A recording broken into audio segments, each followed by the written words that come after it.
नमस्कार दोस्तों।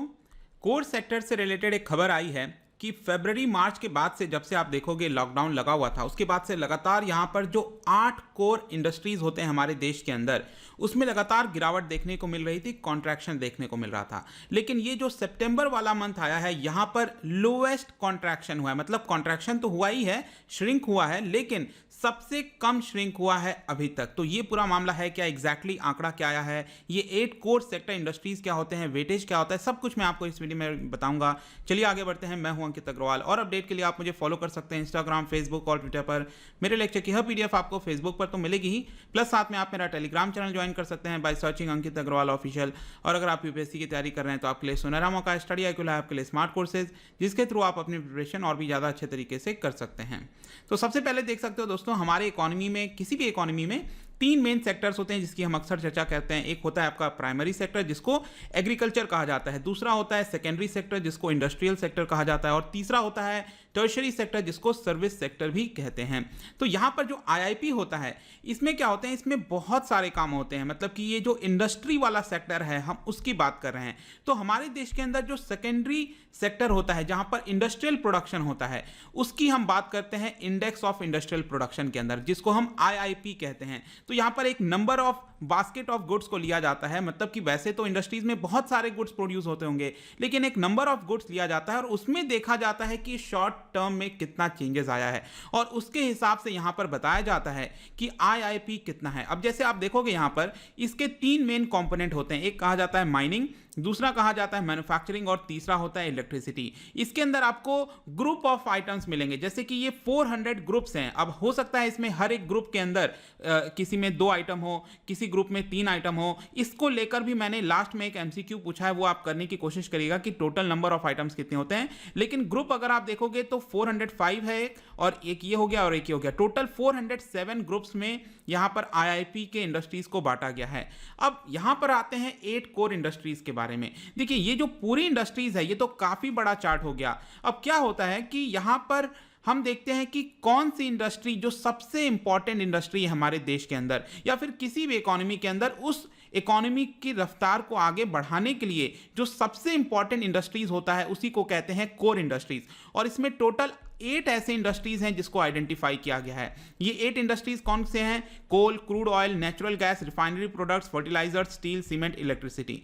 आपके एग्जाम में यहां पर आपको याद क्या रखना है बेसिकली, कि इसका वेटेज कितना है, सबसे ज्यादा वेटेज कौन से इंडस्ट्री को दिया जाता है। तो यहां पर ध्यान रखिएगा, जो रिफाइनरी प्रोडक्ट्स हैं, जो पेट्रोल, डीजल, जो रिफाइनरी प्रोडक्ट्स होते हैं, 28% इस ओवरऑल कोर इंडस्ट्रीज में से 28% हिस्सा अकेले रिफाइनरी प्रोडक्ट्स का है। इसके अलावा दूसरे नंबर पर आता है आपका इलेक्ट्रिसिटी, फिर तीसरे नंबर पर आता है स्टील और फोर्थ नंबर पर आता है आपका कोल। बाकी भी आप चाहो तो यहां पर एक बार देख सकते हो। तो ये तो आपका इसका वेटेज हो गया। लेकिन अगर मैं आपसे पूछूं कि जो आईआईपी है, इंडेक्स ऑफ इंडस्ट्रियल प्रोडक्शन है, इसमें कोर इंडस्ट्रीज का कितना वेटेज है, तो आप जस्ट इमेजिन करो, आईआईपी में जितना आइटम्स है उसमें अगर सिर्फ 8 आइटम्स को अगर हम देखें, ये जो 8 आइटम्स की मैंने चर्चा की, अकेले इनका 40% वेटेज होता है। इसीलिए हम कहते हैं कि ये जो कोर इंडस्ट्रीज है वो सबसे ज्यादा इंपॉर्टेंट होता है किसी भी इकोनॉमी को, अगर हमें देखना है कि वो कैसा परफॉर्म कर रही है। क्योंकि अगर ये कोर इंडस्ट्रीज अच्छा परफॉर्म करेंगी तो हम कह सकते हैं कि हमारी इकोनॉमी जो है वो भी अच्छा परफॉर्म करेगी। अब हम आते हैं दोस्तों अपने लेटेस्ट डेटा के ऊपर। तो याद रखिएगा, ये जो लेटेस्ट डेटा है उसको रिलीज किया गया है डीपीआईआईटी, आपने सुना होगा, department for promotion of industry and internal trade.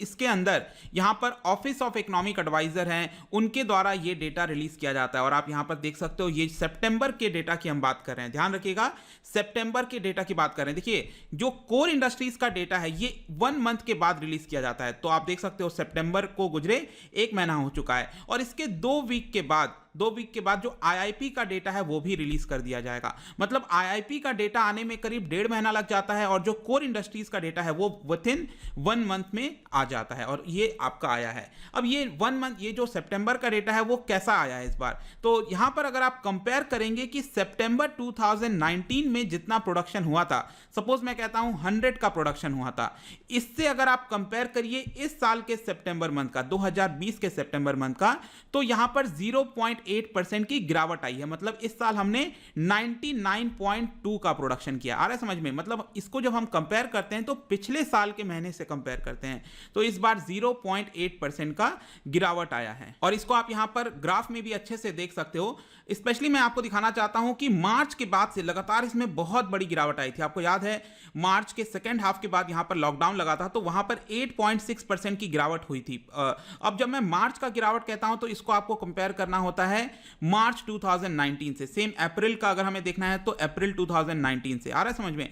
तो इसी तरह से ये चीजें चलती हैं। अप्रैल में आप देखिए फुल लॉकडाउन में था, पूरी जो इकोनॉमी थी वहां पर 37% की गिरावट हुई थी। उस समय भी मैंने इसके ऊपर वीडियो बनाया था। फिर उसके बाद 20 मतलब उसके बाद थोड़ा सा इंप्रूव होता गया। इंप्रूव क्या होता गया? जो कॉन्ट्रैक्शन का रेट है वो थोड़ा थम गया और फाइनली जाकर ये जो सितंबर की हम बात कर रहे हैं यहां पर 0.8% का श्रिंक हुआ है, गिरावट आई है। उसके बाद अगर सपोज मैं कहता हूं ये जो पूरा 6 महीना बीता है, ये जो फाइनेंशियल ईयर चल रहा है हमारा 2020-21 का, इसका ऑलरेडी हाफ ईयर बीत चुका है, दैट इज फ्रॉम अप्रैल से लेकर सितंबर। ठीक है, ये 6 महीना बीत गया है। इसमें अगर हम क्यूमुलेटिव देखें तो यहां पर ओवरऑल गिरावट जो है 14.9% की आई है। ये जो अप्रैल से लेकर पूरा हम सितंबर का अगर काउंट करेंगे एवरेज तो 14.9% का कॉन्ट्रैक्शन हुआ है पिछले साल के मुकाबले।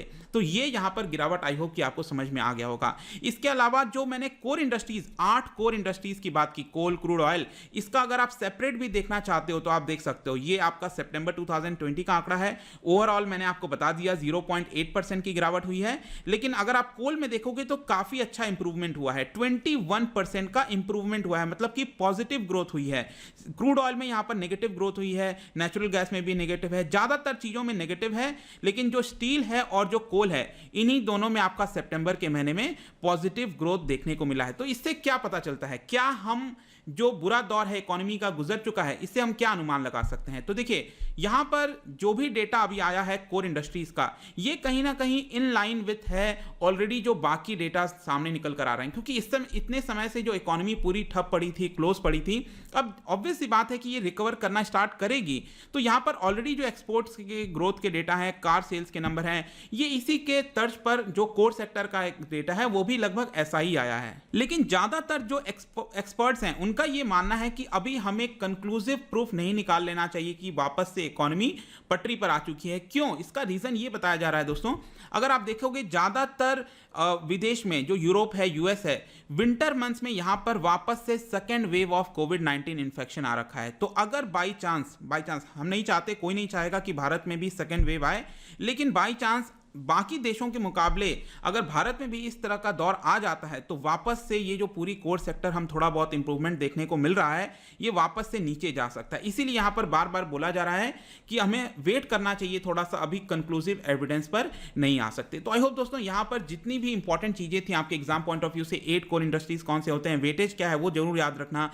बाकी जो एनालिसिस था वो भी मैंने आपको यहां पर बता दिया है। जाने से पहले मैं आपके लिए क्वेश्चन लाया हूं regarding index of industrial production. क्या आप मुझे इसके बारे में बता सकते हो? 3 स्टेटमेंट है index of industrial production related. इसका राइट आंसर आप मुझे कमेंट सेक्शन में दीजिए। मैं इसका राइट आंसर अपने इंस्टाग्राम पर डालूंगा। अगर आप इंस्टा पे नहीं हो तो आप टेलीग्राम चैनल पर इसका एक्सप्लेनेशन और राइट आंसर ले सकते हैं। अगर आप मुझसे इकोनॉमी पढ़ना चाहते हैं, कोई कोर्स परचेज करना चाहते हैं, आप स्टडी IQ ऐप पर जा सकते हैं। आई होप कि वीडियो आपको पसंद आया होगा। मिलता हूं आपसे next time. Till then thank you very much, see you soon.